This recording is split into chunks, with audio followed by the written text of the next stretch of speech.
और देश के नामचीन क्या बोलता है, सबको ज्यादा पता है, चार्टर्ड अकाउंटेंट इंडिया जी और हमारे दिल्ली के राज्य के संयोजक श्रीमान हमारे राकेश जैन जी, हमारे बिहार के पांडे जी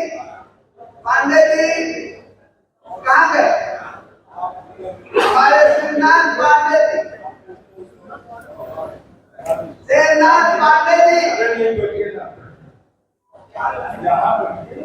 हमारे आप एक प्रभारी राष्ट्रीय संयोजक हैं, संयोजक हमारे बीमार पड़ रहे हैं, बड़े आदमी थे, बहुत बड़ा संगठन चलाए हैं और जॉर्ज फर्नांडिस के साथ उनको बंद किया गया। हमारे आदित्यनाथ और योगी आदित्यनाथ जी और महिला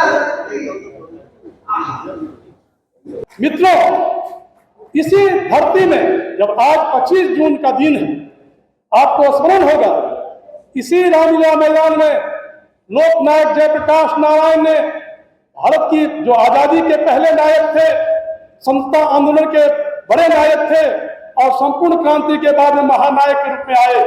इसी 25 जून को रामलीला मैदान में राष्ट्रकवि दिनकर के पंक्ति को उद्धृत करते हुए कहा था कि सदियों की बुझी राष्ट्र जुआ उठी, सदियों की बुझी राष्ट्र जुआ उठी, मिट्टी सोने का ताज पंडित लाती है, दो राष्ट्र में कर घर घर ना सुनो, सिंहासन खाली करो की जनता आती है। मित्रों, ये आज का ही दिन था, आज ये आपातकाल का 50वां वर्ष है।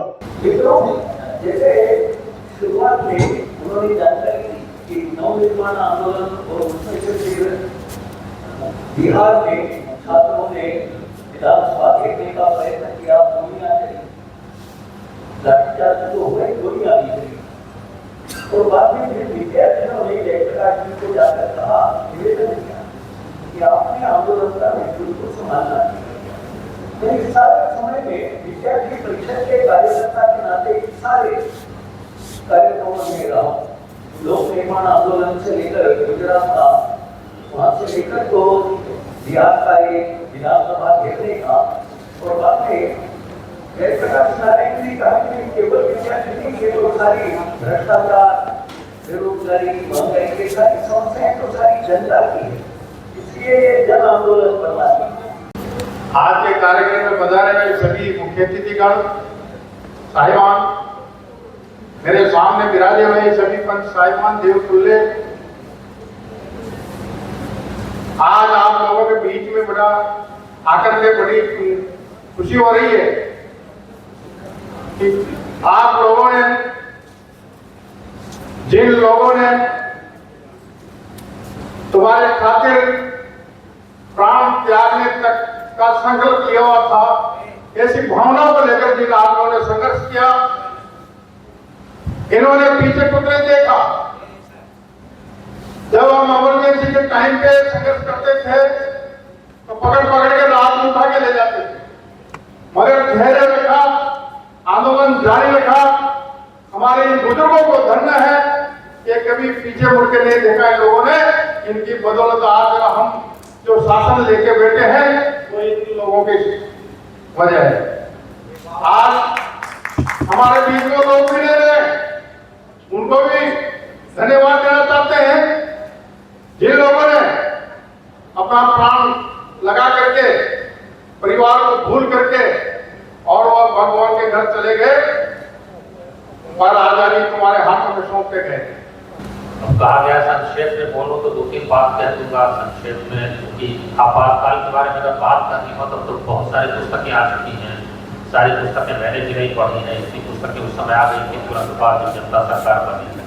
और लगातार पिछले 50 सालों में लगातार लिखते जा रहे हैं इसके बारे में। संक्षेप में ये कह सकता हूँ कि जो इंदिरा गांधी 1971 में जिनको माना गया कि निर्विवाद नेता है पूरे देश की, और यहाँ तक कह दिया कि दुर्गा भी है। अब कहा जाता है अटल बिहारी वाजपेयी ने कहा, लेकिन मैंने अटल बिहारी वाजपेयी का इंटरव्यू भी कहा, मैंने नहीं कहा। अब किसने कहा मुझे नहीं मालूम, लेकिन एक बात आ गई है कि जब पाकिस्तान 2 टुकड़े में बट गया तो माना गया कि वो दुर्गा है, इसी रूप में उनको जो है सो संबोधित किया गया। केंद्रीय मंत्री और जहाँ रहे, साथ ही जेल में रहे, मार खाए हैं, बहुत कष्ट हैं, तब यहाँ तक पहुँचे हैं। कहा गया है राजनीति में जलना कोई खेल नहीं है, तो जलकर उभर कर आज हमारे लिए बहुत कुछ कर रहे हैं। हम सब मांग कर रहे हैं कि जो मॉडल इनके प्रदेश में इन्होंने लागू करवाया लोग मिल करके, मध्य प्रदेश का मॉडल है, अन्य राज्य सरकारें उसको स्वीकार करें। ये हमारा पास का प्रस्ताव भी है। और दूसरा प्रस्ताव तो केंद्र सरकार से ये सोचता था नहीं करता था। ये दोनों बातों पर हमारे तो पदाधिकारी बोलेंगे। इससे पहले मैं आग्रह है कि आप सुनिए, आप ही की तरह आप बहुत ही, मैं कितनी बड़ाई करूँ, मुँह पर बड़ाई करना नहीं चाहिए, बहुत ही आपके लिए हम दर्द हैं।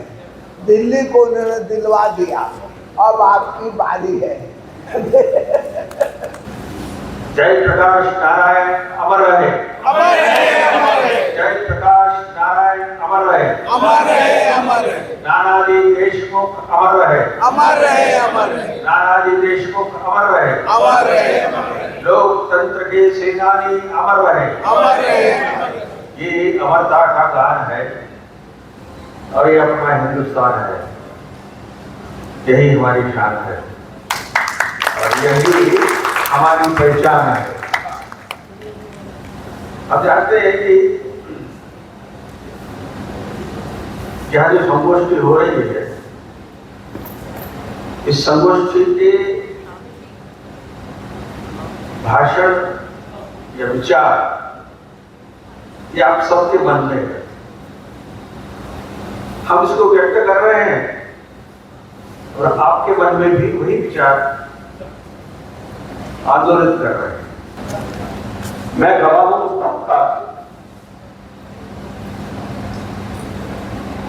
जिसने इमरजेंसी को पहले दिन से देखा था। हमारे घर में 25 जून को पुलिस आ गई और उन्होंने कहा हमारे पिता चर्चीलाल गोयल कहाँ हैं, उनको गिरफ्तार करना है।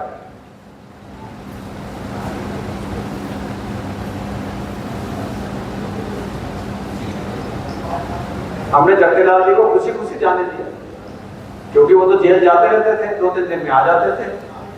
तो हमने सोचा ऐसा ही विरोध के अंदर भारतीय जनसंघ के वो वाइस प्रेसिडेंट थे, विरोध के अंदर इन्होंने कुछ किया है तो पुलिस इनको गिरफ्तार कर ली है। इमरजेंसी और आपातकाल का नाम तो ना आपने सुना था ना हमने सुना था। वो गए और हम सो गए। उसके बाद रात को घंटियां शुरू हुई, यहाँ ये गिरफ्तार हो गया, वहां ये गिरफ्तार हो गया, यहाँ गिरफ्तार, कोई अटल बिहारी वाजपेयी, कोई राज किशन अडवाणी, कोई चरण सिंह, कोई जॉर्ज, कोई जयप्रकाश नारायण, सब लोग देश के कोने कोने से गिरफ्तार हो गए। तब भी नहीं पता था इमरजेंसी होती क्या है, किसी ने सुना ही नहीं था ना। आज ये संविधान हत्या दिवस के रूप में प्रधानमंत्री चाहते हैं ना पूरे देश के अंदर सरकार भी बनाए और संस्थाएं भी बनाए। वो इसलिए बनाते हैं 3 पीढ़ियां, जो लोग अब 30 से 40 साल के हो गए हैं, उनको ये नहीं मालूम है इमरजेंसी क्या होती है। जब हम बोलते हैं इमरजेंसी में, उनके यहाँ से कोई तालियां, कोई संबोधन या कोई बात निकलती नहीं है, क्योंकि उन्होंने सुना ही नहीं कभी इमरजेंसी का नाम। जिस तरह से स्वाधीनता सेनानी थे, उस तरह से यहाँ पर सब जो बैठे हुए हैं ये लोकतंत्र सेनानी है। लोकतंत्र सेनानी लोकतंत्र की, प्रजातंत्र की रक्षा करने के लिए जिन्होंने अभूतपूर्व असीमित त्याग किया, अपने परिवार के बारे में नहीं सोचा और इस देश के अंदर गणतंत्र की रक्षा करने के लिए, संविधान की रक्षा करने के लिए आपातकाल के जबरदस्ती थोपने के बाद संघर्ष करके जेल में जाने का रास्ता चुना, ऐसे लोग यहाँ पर है, आपको मैं सम्मान पूर्वक प्रणाम करता हूँ। और मैं ये बिल्कुल मानता हूँ कि आपकी अगर कोई पीड़ा है, आपकी अगर कोई व्यथा है, तो उसको संवेदना के साथ, स्नेह के साथ, अपनापन के साथ देखा जाना चाहिए और उसके ऊपर जो उचित कार्रवाई है वो करनी चाहिए। मैं इतना जानता हूं, महाराष्ट्र प्रदेश में लोकतंत्र सेनानियों को पेंशन मिलता है। सब राज्यों में मिलता है कि नहीं, मैं अभी तक अनभिज्ञ हूं, लेकिन जिन राज्यों में नहीं मिलता है उन राज्यों में लोकतंत्र सेनानियों को पेंशन मिलना ही चाहिए, उनको पेंशन मिलना ही चाहिए। ये मेरा व्यक्तिगत मत है। और जब भारतीय जनता पार्टी की सरकार महाराष्ट्र में आई, तब ये अगर देना शुरू किया तो बाकी सरकारों ने भी देना चाहिए। अभी अभी मुझे विजय गोयल जी ने या सत्यनारायण जटिया जी ने बताया कि दिल्ली में हमने कहा है कि हम देंगे करके, दिल्ली प्रदेश में अभी भी उन्होंने मुझे बताया। तो साथियों, मुद्दा यह है कि मेरे घर के अंदर पिछले दरवाजे से आप जैसे लोग आते थे, और मुझे याद है मेरी दादी थी, तो रात को 12 बजे 1 बजे उठकर 20-20, 30-30 लोगों का खाना बनाने का काम, रात को उठकर नींद से जो भी उस समय संभव है वो सब खाना बनाने का काम वो करते थे।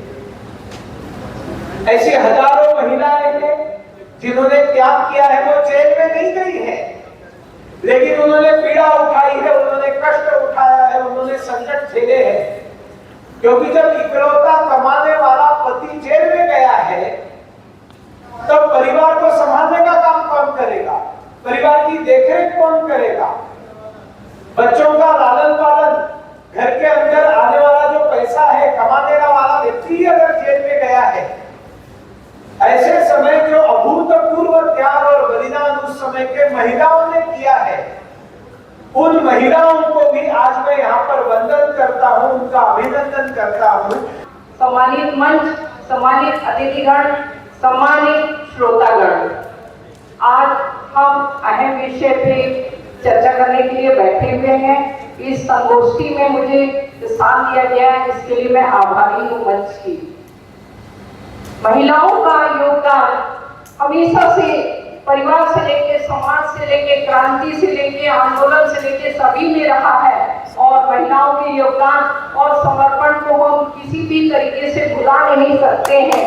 आदरणीय सुमित देवधर भाई जी ने महिलाओं के सम्मान में बहुत अच्छी बात की, मैं इसकी सराहना करती हूँ कि जब देश में इमरजेंसी काल लगा हुआ था, उसमें देश में 1373 महिलाएं जेल में थी, और वो भी ऐसी महिलाएं जो राजघराने को बिलोंग करती थी, राजनीति को बिलोंग करती थी। ऐसी महिलाओं को जेल किया गया था, और इस जेल यात्रा के दौरान उन्हें इस प्रकार की यात्राएं दी गई थी कि जो शारीरिक रूप से किसी को सर्वाइकल हो गया, किसी को किसी प्रकार की बीमारी हो गई, इसमें देश में राजघराने की गायत्री देवी जी को भी जेल किया गया था, विजय राजे सिंधिया जी को भी जेल की गई थी। तो महिलाओं का योगदान, और हरियाणा की बीजेपी की पहली महिला अध्यक्ष पूर्व कैबिनेट मंत्री डॉक्टर कमला वर्मा, इन्हें जबरदस्ती जेल में डाला गया था। गुरु को प्रणाम करते हुए मैं आपके सामने अपने विचार रखूंगा। भारत सरकार को एक ही कहना चाहता हूँ और प्रस्ताव रखना चाहता हूँ मैं। आपातकाल जो लगा था, ये पूरे भारतवर्ष में लगा था, तो ये भारत की कहानी है कि भारत का कानून सभी प्रांतों के लिए एक ही समान लागू करना चाहिए। वो स्टेट अपने तरीके से प्रस्ताव रखेगा, वो स्टेट अपने तरीके से काम करेगा। इस तरीके से नहीं चाहिए हमें। केंद्र सरकार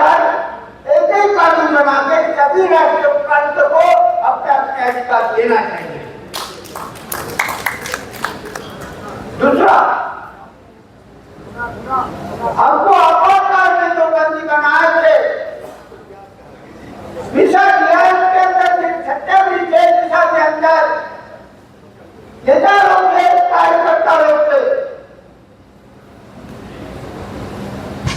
उनको देशद्रोह की तरफ लगी थी कि आज और छूटने का कोई कार्य नहीं था, हमारा आशा नहीं था। वो देशद्रोह हमें मिटाने के वास्ते पूरे भारतवर्ष के एमरजेंसी के अंदर जितने भी जेल में थे उनको राष्ट्रपति पदक मिलना चाहिए, सम्मान पत्र मिलना चाहिए।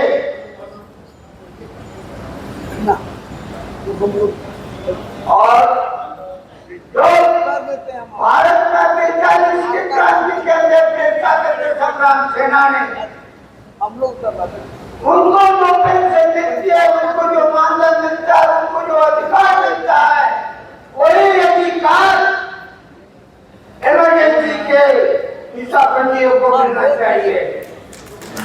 देखिए आ रहा अभी हमको आशा थी जो संसद मंच पे हमने कहा था कि 25 जून के 26 जून को अगर इन्होंने घोषणा अगर नहीं किया तो 25 जून को हम जंतर मंतर पे 1000 लोगों को गिरफ्तारियां देंगे। हमें 12 लोगों को अरेस्ट किया था उस वक्त के ऊपर। आज सरकार ने निर्णय लेकर पूरे भारतवर्ष में हर स्टेट के अंदर पार्टी के तरफ से और हर निशाबंदियों का लोकतंत्र सेनानियों का स्वागत कर रहे हैं। हमारे महाराष्ट्र में 1914 से लड़ाई लड़ते लड़ते प्रथम 10,000 किया, अभी उन्होंने 20,000 किया और मुख्यमंत्री के सिग्नेचर के सही आज उनको सम्मान पत्र सबको महाराष्ट्र में मिला हुआ है। लड़ाई लड़ना पड़ता है, लड़ाई लड़ेंगे। अब भारत के दिशाबंदियों के लिए हमें सबको एकत्र लेना आना पड़ेगा, एकजुट से हमें खड़ा होना पड़ेगा। अगर इस समय पे मोदी जी ने, पंतप्रधान जी ने घोषणा अगर नहीं किया तो हमें तीसरी लड़ाई भारतवर्ष में फिर हमें लड़ना पड़ेगा, जो तो हमें सम्मान चाहिए। बहुत बहुत सम्मान के लिए हम फिर से हम लड़ाई लड़ेंगे। बहुत बहुत 2006 में उत्तर प्रदेश के तत्कालीन मुख्यमंत्री मुलायम सिंह जी ने हम लोगों को पहचान की लोकतंत्र सेनानी और बाद में वो देश के दूसरे राज्यों में भी वो पहचान मिली। बिहार में जेपी सेनानी जो जेपी तो बिहार से ही थे और लोकतंत्र सेनानी कहने से मुझे लगता है कि ऐसा लग रहा था बिहार सरकार को कि हमारे जेपी का नाम कहीं न कहीं दब रहा है, तो उनको जेपी सेनानी का नाम दिया। 2006 का जो प्रस्ताव मुलायम सिंह जी ने दिया था, 2007 में मायावती की सरकार आ गई और वो लोकतंत्र सेनानी का जो सम्मान है वो छीन लिया गया। हमारे लोकतंत्र सेनानी कई जगह पे कुछ सभाओं में गए हुए थे, उनको तत्काल बसों में चढ़ने से मना कर दिया गया। अब हम शुरू में बोले थे कि हमारा साथी है और शिबू सोरेन को पूरे देश का नेता बनाया, जो बनाया है और जो उसका कुर्ता पजामा पहनता था वो आदमी यहाँ बैठा है, नंदलाल सोरेन जी। मैं उनसे आग्रह करूंगा कि बहुत संक्षिप्त में अपने विचार। अच्छा, प्रस्ताव पारित करेंगे, बैठिए। आपको आग्रह देंगे, आपसे आग्रह प्रस्ताव पारित हो दीजिए। प्रस्ताव रखा गया बात सीखिए तो कुछ। मंडल जी क्या MLA MP रहे हैं, प्रस्ताव रखे आप पूरा लें बात। बस। तमाम संपूर्ण क्रांतिकारी पूर्व साथियों को जोहार। और जयप्रकाश नारायण को सलाम। दोस्तों,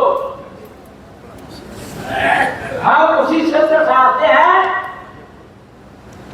अंग्रेजों के शासन काल से ही हम आदिवासियों के साथ, हम झारखंडियों के साथ, हम मूलवासियों के साथ जितना अत्याचार हुआ, आजाद होने के बाद भी जब सत्ता बनी कांग्रेस की और हत्यारों की तादाद में हमारे झारखंड में लोग शहीद हुए हैं।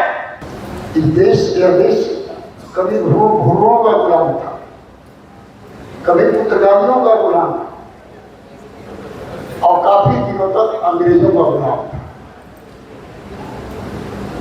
अंग्रेजों की गुलामी तोड़ने के लिए दो क्रांतियां हुई 57 से लेकर 42 तक। लेकिन 57 की क्रांति भी असफल हुई और जब JP बाबू ने आखिरी मीटिंग में जब कहा था कि नौजवानों, हमने आजाद भारत भी देखा है, गुलाम भारत भी देखा है और जरूरत पड़ी तो हजारीबाग की 200 फीट दीवार कूदकर हम बर्लिन चले गए, जहाँ हमारी मुलाकात समर गुहा से हुई और सुभाष चंद्र बोस से हुई और हम लोगों ने आजाद हिंद फौज का निर्माण किया और हम लोग बाहर से लड़े, गांधी जी अंदर से गए। अंत में 14 अगस्त 1947 को 11:59 पर भारत का आखिरी वायसराय माउंटबेटन हिंदुस्तान छोड़ के जाने का फैसला कर दिया। वो आजादी आज खतरे में। हम लोग 17 वर्ष की मेरी उम्र, मैं तब से कुछ नहीं मानता हूँ। भारत माता के वास्ते 2 वर्ष की जिंदगी मांगना, ऐसी भारत माता के वास्ते विद्यालय छोड़। हम लोगों ने दूसरे ही दिन विद्यालय छोड़ दिया था। लंबी अवधि तक जेल की सलाखों में रखा गया, लेकिन उसका परिणाम आया कि पार्टियां नगड़ी हो गई, जेल के अंदर ही सब एकता हो गई। भारतीय जनता पार्टी भरी जेल के अंदर सारे एकता हो गई और निकलते ही भारी बहुमत से देश में सरकार जनता पार्टी की बनी और माननीय मोरारजी देसाई प्रधानमंत्री बने, माननीय चौधरी साहब हमारी देश के गृह मंत्री बने। इसीलिए आज जो मीटिंग हो रही है, हम कुछ मानते नहीं है, लेकिन ये छोटा सा जो सम्मान राशि है, उत्तर प्रदेश में पहले मुलायम सिंह जी ने शुरू किया। निवेदन है कि आप हमें स्वतंत्रता सेनानी का सम्मान समकक्ष का दर्जा देके लोकतंत्र सेनानी घोषित कर दिए और माननीय मोदी जी ने 2014 में प्रश्नोत्तर काल में राज्यसभा में कहा था और केसी त्यागी को पत्र लिखा था कि हमारी सरकार करने पर विचार कर रही है। 11 वर्ष बच गए, खत्म हो गए। इसलिए मोदी जी और भारतीय जनता पार्टी के उस आंदोलन के भुगतानी है। आप इस प्रस्ताव के समर्थन में है तो हाथ उठाइए। हाँ, दूसरा प्रस्ताव है मध्य प्रदेश के समान का दर्जा, लेकिन उसमें संशोधन है। ज्योतिरादित्य सिंह राजस्थान के हमारे कोर कमेटी में है। संशोधन है कि सभी लोगों को दिया जाए, सिर्फ वीजा दिया वाले को नहीं। इस संशोधन के साथ इस प्रस्ताव को आपके सामने रखा जा रहा है। आप इसके समर्थन में है ना? तो दोनों प्रस्ताव पारित हुआ। अब आगे कुछ कहेंगे ना तो मैं समापन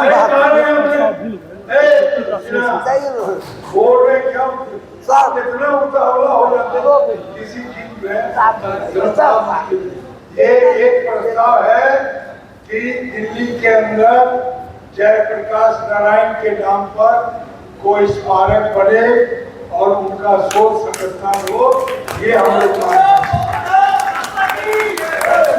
प्रस्ताव पारित हुआ ना सब लोग, 3 प्रस्ताव पारित किए। अब हम चाहते हैं, अध्यक्षीय भाषण का समय बहुत बीत गया, हम शुरू में बोल दिए थे। आप सब लोग बहुत बहुत धन्यवाद, और हम अपने जातिया साहब के प्रति बहुत आभारी हैं। अब ठीक है।